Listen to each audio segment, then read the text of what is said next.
Salams, this is People's Dispatch, and you're watching the Daily Roundup, our selection of some of the top news stories from around the world.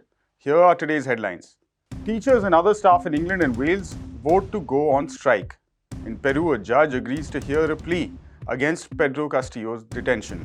Scientists have sounded the alarm on El Nino and global heat waves. And Syria has condemned sanctions on its health sector. First up, teachers and support staff in England and Wales on the 16th of January voted to take strike action over their demands for a wage hike at par with inflation. The decision was announced after teachers and other education employees of the National Education Union held a ballot in which they overwhelmingly voted in favor of strike action. As per reports, the vote held for teachers in England returned with a majority of over 90% voting yes to strike on a turnout of over 53%. Of its members. In Wales, the turnout was close to 60%, with over 90% once again voting yes. Other school support staff voted in separate ballots in both England and Wales, with the returns of the ballots overwhelmingly in favour of the action, at well above 80%. Teachers and staff will now strike for 7 different days between now and mid-March over their demands. A statement by the NEU said that the ballot was due to the failure of the Secretary of State in England and the employers in Wales to ensure enough money is available to pay a fully funded increase in pay for teachers which at least matches inflation and which begins to restore lost pay.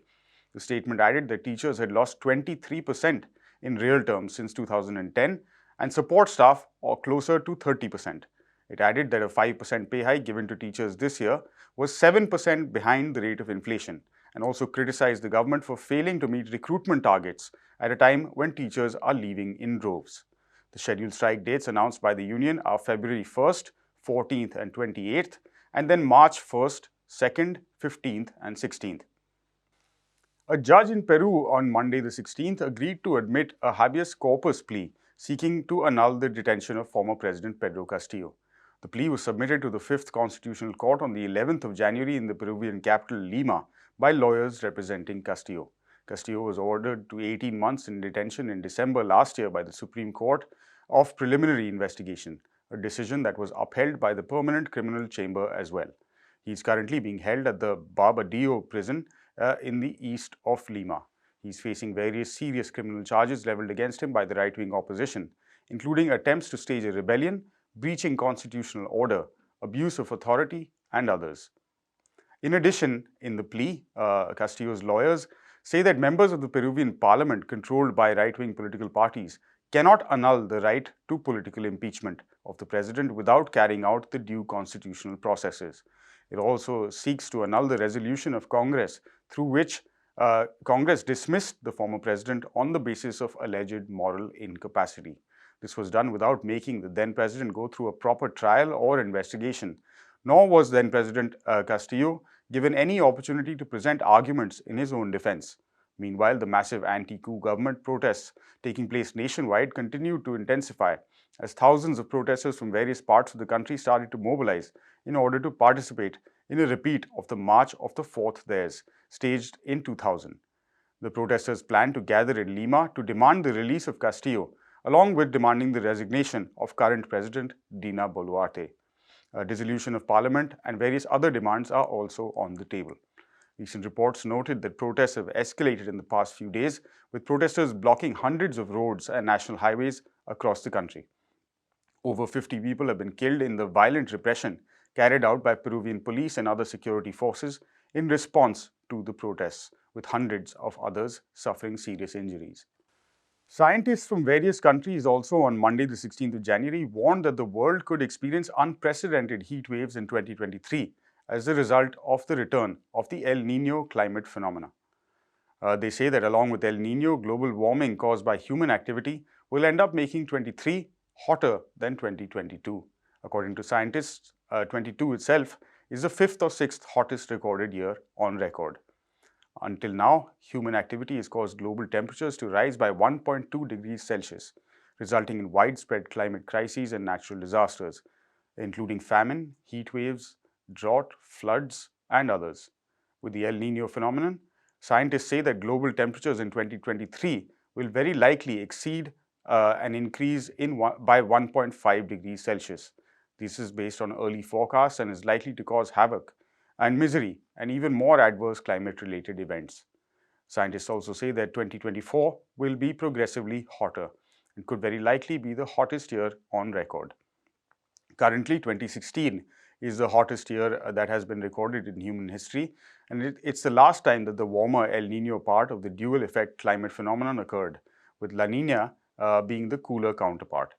Coupled together and called the El Nino-La Nina phenomena, they are said to be the biggest factor in year-to-year weather differences in many of the world's regions.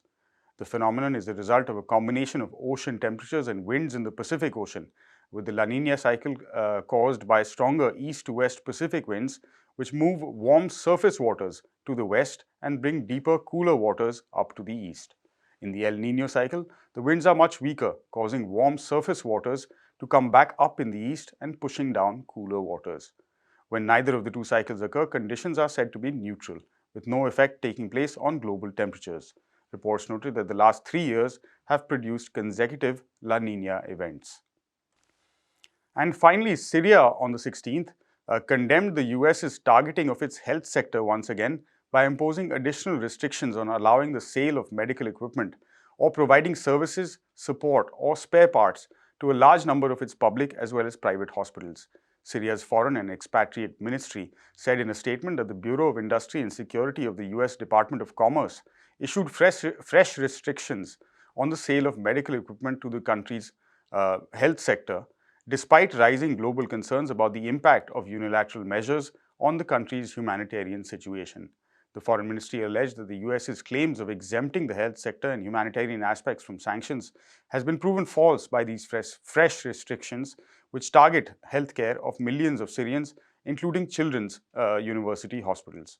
The ministry demanded that international organizations such as the United Nations, the WHO, of course, which is its health agency, and the Red Cross take action to put an end to these illegal, unilateral, coercive measures.